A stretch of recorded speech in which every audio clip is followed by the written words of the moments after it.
Meus irmãos, a paz do Senhor Jesus Cristo, passando aqui para gravar-lhes um pão diário, um pensamento rápido, acerca da pessoa bendita, augusta, una, singular, seleta, abnegada, incomum, maravilhosíssima.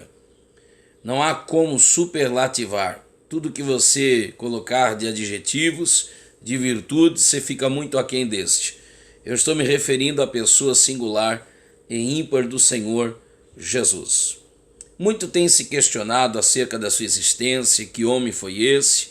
Alguns estudiosos, algumas pessoas importantes, como Dostoiévski, por exemplo, me lembrei de um nome agora, que veio a dizer que tudo que se fez importante se fez à sombra do que Jesus já havia feito, e tantos outros homens, Napoleão Bonaparte, e tantos outros homens que tiveram que confessar bilapialmente, publicamente, escrituristicamente, tiveram que confessar quem de fato foi Jesus.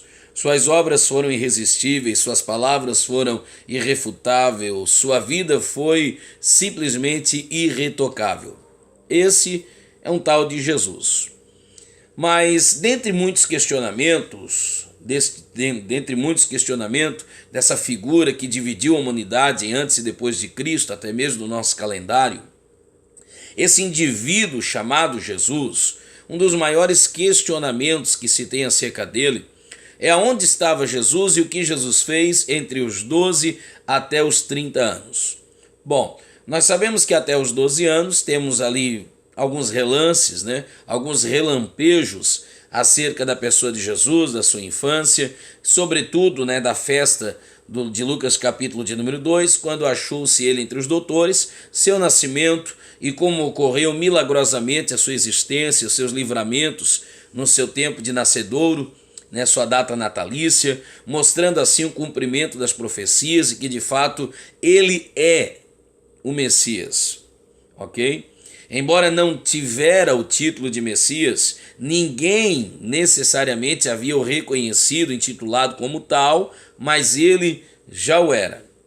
Então, por causa desses relampejos, e não se sabe exatamente, não se tem com muitas minúcias acerca da sua existência até os 12 anos, sabemos que aos 12 anos ele é o filho da lei, então é transicional ali, aos 13 anos ele tornar-se-á servo da lei, escravo da lei, cumpridor da lei.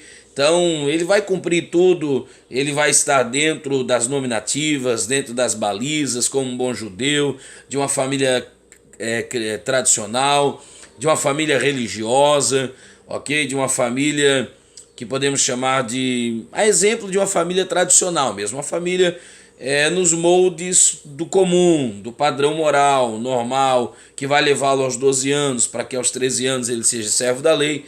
Depois ele acaba sumindo no cenário da história e vai surgir ali por volta de 30 anos de idade, que é exatamente, ok? Quando no Antigo Testamento o indivíduo poderia já ser sacerdote, poderia sacerdotizar um ofício, porque era entendido, subentendia-se na sabedoria judaica, que aos 30 anos de idade o homem alcançava o ápice da sua maturidade. Isso em questão física, questão biológica, isso numa percepção social, isso numa questão espiritual, enfim. Porém, embora Jesus obedecesse todas essas entrelinhas, essas balizas que vão nortear o indivíduo, e por isso nós estamos falando sobre ela, eu tenho em mente que eu não sei lhe dizer como foi exatamente. Eu não sei lhe dizer, ok? Pelo que se fala, o carpinteiro, entendia-se que ele atuava na carpintaria com seu pai José, seu pai adotivo. Na verdade, ele é o filho adotivo. Mas a questão é, a Bíblia não dá muita ênfase. Então eu não vou ficar aqui dando asas à imaginação, eu não vou querer ficar aqui lançando adivinhações, lançando sorte, urim, tumim, querendo responder aquilo que a Bíblia não responde. Longe de mim haver tamanha presunção de querer dizer-lhes algo que a Bíblia não diz. Então onde a Bíblia não fala, onde a Bíblia não diz, eu não preciso ter voz, tá certo? Mas eu extraio dessas coisas um seguinte pensamento. Uma ideia que não é apenas daqui. É uma ideia que se aplica em toda a Bíblia Sagrada, inclusive aqui. A ideia de que ser é mais importante do que ter. Ponto. Jesus é o Messias e ele tem consciência disso. Ele não tem o título do Messias ainda. Ele não tem as insígnias do Messias ainda. Ele não cumpre todo o cenário profético como Messias, descrito por Isaías, os atos miraculosos, as multidões que se acotovelam, que arrastam-se para ouvi-lo. Nada disso está acontecendo ainda. Então ele não tem a famigeração ainda. Ele não tem o reconhecimento ainda, mas ele é. Então antes de ter, ele era. Então o ser vem antes do ter. E observe, ele é durante 30 anos sem ter. E ele tem durante 3 anos sem deixar de ser. Isso aqui é lindo demais. Vou repetir. Ele é 30 anos sem ter. E ele tem 3 anos sem deixar de ser. Tem gente que não tem nada porque quando tem em algum momento deixa de ser o pouco que é. Porque aquilo que tem lhe deixa margem para ele deixar de ser o que ele é. Ele se perde. Jesus não se perdeu.